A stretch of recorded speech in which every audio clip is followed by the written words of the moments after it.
আসসালামু আলাইকুম বন্ধুরা, কিচেন বাঙালিয়ানা চ্যানেলে আপনাদের সবাইকে স্বাগত জানাই। আজকে আমি আপনাদের খুবই সহজ পদ্ধতিতে খুব অল্প উপকরণে একটি দারুণ টেস্টি নাস্তা তৈরি করে দেখাবো। নাস্তাগুলো যেমন ফুলকো তৈরি হবে তেমনই সফট হবে আর তেমনই কিন্তু খেতেও দুর্দান্ত লাগবে। তো এই নাস্তাগুলো তৈরি করে নেওয়ার জন্য একটা মিক্সিং বোলের মধ্যে 1 কাপ পরিমাণ ময়দা নিয়ে নিচ্ছি। চাইলে আপনারা আটা দিয়েও নাস্তাগুলো তৈরি করে নিতে পারবেন। তারপর সামান্য পরিমাণ লবণ দিয়ে দিচ্ছি আর সামান্য পরিমাণ চিনি দিয়ে সব কিছু ভালোভাবে মিশিয়ে নিচ্ছি। এখানে কোনো রকম ময়ান দেওয়ার দরকার নেই, শুধু ডোটা মেখে নিলেই হবে। ঠিক যেভাবে আমরা রুটি করার জন্য আটা মেখে থাকি সেইভাবেই ডোটা মেখে নেব। এবার এখানে অল্প অল্প করে পানি দিয়ে একটা সফট ডো তৈরি করে নিতে হবে।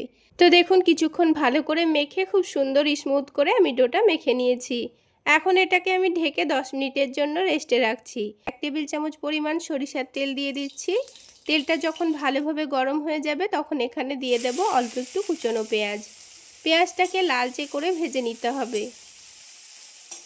পেঁয়াজটা যখন হালকা লালচে কালার চলে এসছে তখন এখানে দিয়ে দিয়েছি 1/2 টেবিল চামচ পরিমাণ আদা রসুনের পেস্ট আর ঝালের জন্য দিয়ে দিয়েছি কাঁচামরিচ কুচি। এখন আদা রসুনের কাঁচা গন্ধ যাওয়া পর্যন্ত অনবরত নাড়াচাড়া করে ভেজে নেব।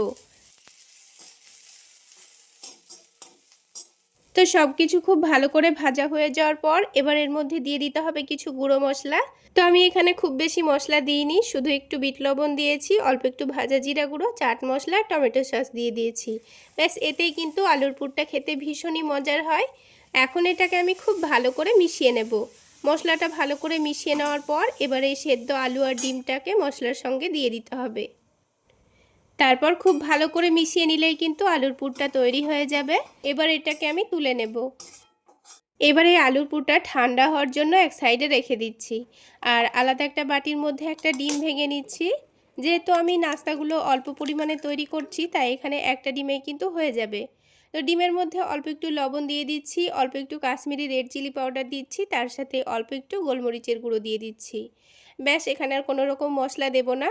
এবার ডিমটাকে খুব ভালো করে ফেটিয়ে নিতে হবে। ডিমটা খুব সুন্দর করে আমি ফেটিয়ে নিয়েছি। এবার এটাকে সাইডে রেখে দেব। চলুন এবার নাস্তাগুলো বানিয়ে নিই। তো তার জন্য ডোটাকে আবার একটু ভালো করে মেখে নেব। তারপর ছোট ছোট করে কয়েকটা লেচি কেটে নেব। আপনারা যদি নাস্তাগুলো বড় করে বানাতে চান তাহলে লেচিগুলো কিন্তু বড় বড় করে কেটে নিতে পারেন। তো এবার একটা করে পাতলা করে রুটি বেলে নিতে হবে, অল্প অল্প করে পানি লাগিয়ে দিতে হবে, তাহলে নাস্তাগুলো বানাতে খুবই সুবিধা হবে আর ভাজার সময় কিন্তু একটুও খুলে যাবে না। এবার যে আলুর পুরটা আমি তৈরি করে রেখেছিলাম তো এটা কিন্তু অনেকটা ঠান্ডা হয়ে গেছে। তো অল্প পরিমাণে আলুর পুরটা নিয়ে এই রুটির মধ্যে জায়গাটা একটু গোল করে ছড়িয়ে দিতে হবে। এখানে আপনারা আপনাদের সুবিধা অনুযায়ী এইভাবে করে মুড়িয়ে নেবেন। তারপর এই ওপরের অংশটা কেটে বাদ দিয়ে দিতে হবে, তাহলে নাস্তার ওপরের জায়গাটা কিন্তু খুব একটা মোটা হবে না, ভাজার সময় খেতে ভালো লাগবে। আর ওপরের জায়গাটা কেটে বাদ দিয়ে দিলে কিন্তু ভেতরের আলুর পুরটাও বাইরে বেরিয়ে আসবে না। দেখুন একটা নাস্তা কিন্তু আমাদের তৈরি করা হয়ে গেল। ঠিক একইভাবে আমি সবগুলো নাস্তা তৈরি করে নিয়েছি, তাহলে ভাজতে খুবই সুবিধা হবে। এবার প্যানের মধ্যে 3 থেকে 4 টেবিল চামচ পরিমাণ তেল দিয়ে দিয়েছি। আপনারা চাইলে নাস্তাগুলো ঘি বা বাটার দিয়েও ভেজে খেতে পারেন। তো তেলটা গরম করতে দিয়ে এবার একটা নাস্তা আমি এই ডিমের ব্যাটারে ভালো করে ডুবিয়ে নেব। তো যেহেতু অল্প নাস্তা তাই একটা ডিমেই কিন্তু সবগুলো নাস্তা ভাজা হয়ে গেছে। তো হালকা গরম তেলের মধ্যে নাস্তাগুলোকে দিয়ে দিতে হবে। আর ডিম কিন্তু খুবই অল্প লাগে, দেখুন অল্প একটু ডিমের মধ্যেই কিন্তু সবগুলো নাস্তা আমার ভাজা হয়ে যাবে।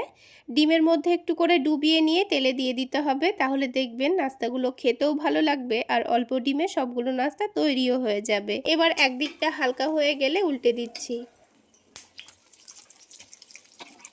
আর কিছুক্ষণের মধ্যেই দেখুন নাস্তাগুলোকে উল্টে পাল্টে ভাজতে ভাজতেই কত সুন্দর বলের মতো ফুলে উঠেছে। প্রত্যেকটা নাস্তায় কিন্তু এই রকমই বলের মতো ফুলকো তৈরি হয়। তো দেখুন বন্ধুরা, 3টে নাস্তায় দেখতে কতটা লোভনীয় লাগছে। আর দেখুন নাস্তাগুলোর কিন্তু দুই দিকেই খুব সুন্দর কালার চলে এসছে। এবার আমি একটা একটা করে নাস্তাগুলো তুলে নিচ্ছি।